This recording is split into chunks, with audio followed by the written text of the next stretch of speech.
I'm broke the boss, I flipped the script.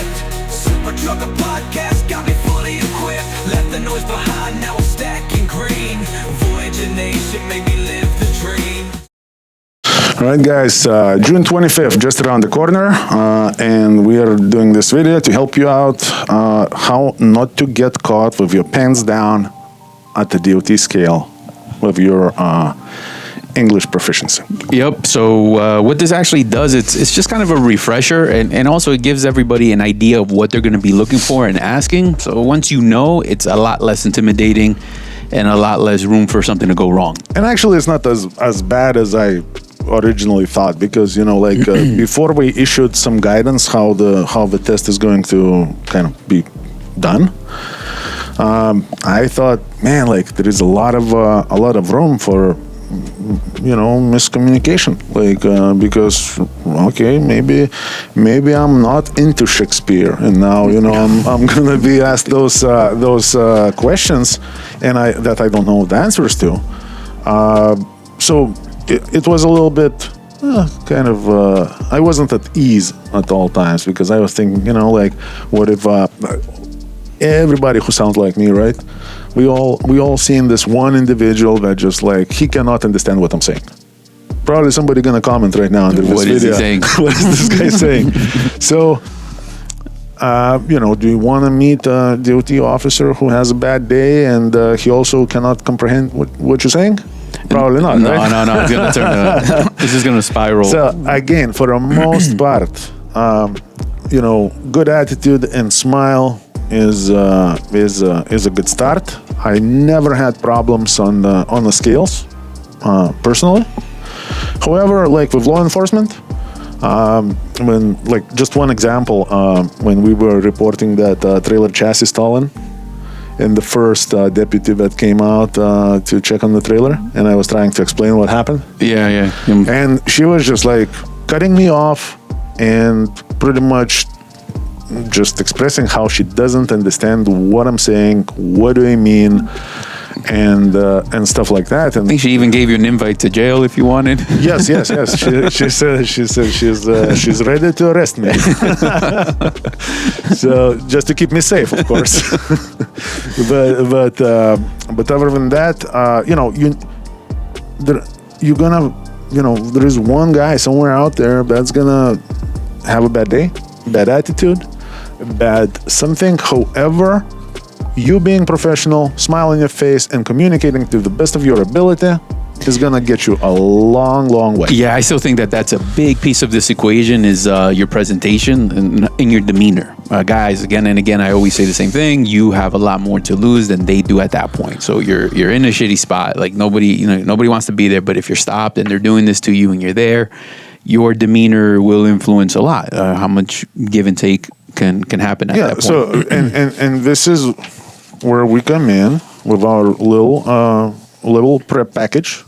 You guys can shoot us an email, supertruckerpodcast@gmail.com.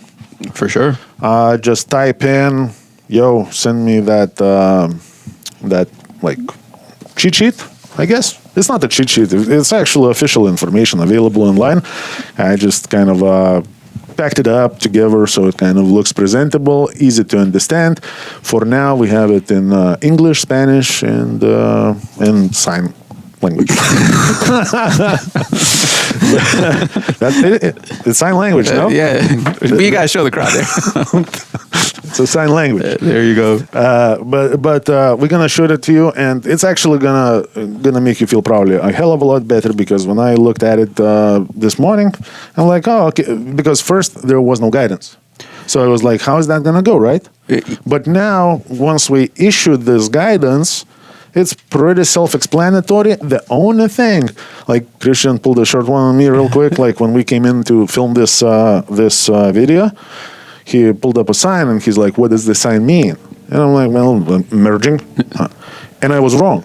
That was not an actual word that the sign was described by. Right, yeah. But I've seen those signs, when you go into the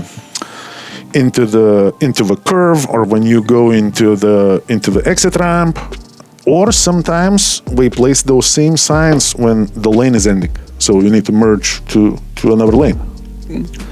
Yeah, so just to direct the traffic. And now here's the challenge. I think I got it right, but I was wrong because that was not an official description of a sign.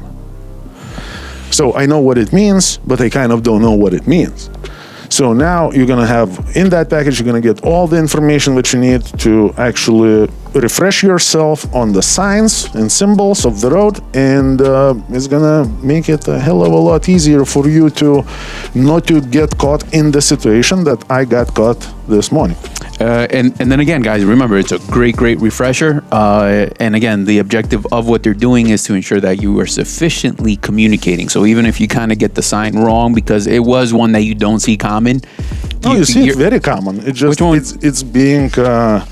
it's being used for many different things. For the most part. Oh, that one. My bad. To direct the traffic. Yeah. So official name of the sign is sharp curve to the right. So it could be sharp curve. It could be like, when we have a road signs, road work going on, and we have some of those signs, placed to back to back. Yeah. So to direct you to another lane. So I kind of, I got caught with my pants down. And here we go. So if you guys, once you're going to get the package, if you need it, it's sharp curve to right W1-8. So there you go, guys. Make sure you email us so you have it. And if you think somebody else could benefit from it, please email us and let us know you need a copy and forward it to them as well. Of course. So everything is very simple. Just go over it, refresh yourself on the sign so you don't get you don't just misword the sign and then get put out of service for something that you totally understand. Just misworded it or whatnot. And I think you're going to be all right. I actually... You know what? I've seen quite a few drivers out there back in my driving days. Man, it was painful to watch. People don't speak a word of English. And I was like, man, and back in the day, that English proficiency was still a thing. Because I think Obama in 2016 kind of made it go. It off. Mm-hmm.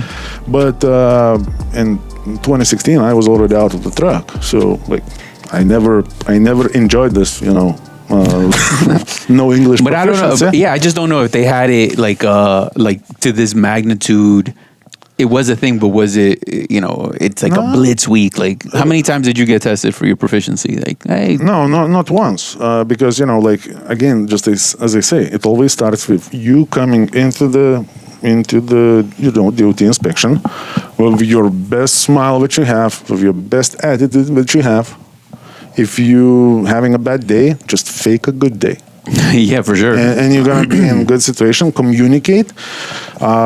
Another thing that you really want to know is prepare for a presentation at the scale. So, for example, most companies will hand you the cap card, right? So the folder that has truck registration, IFTA, insurance, the whole 9 yards. So I've seen some drivers just coming into DOT scale and just like that.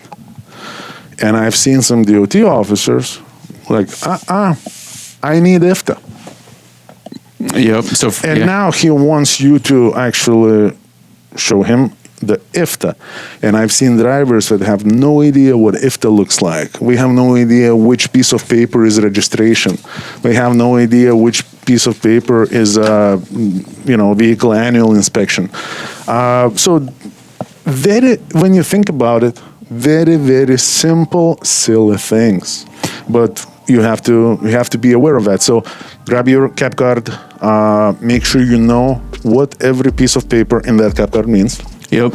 Also, if you don't know something, reach out to your safety department.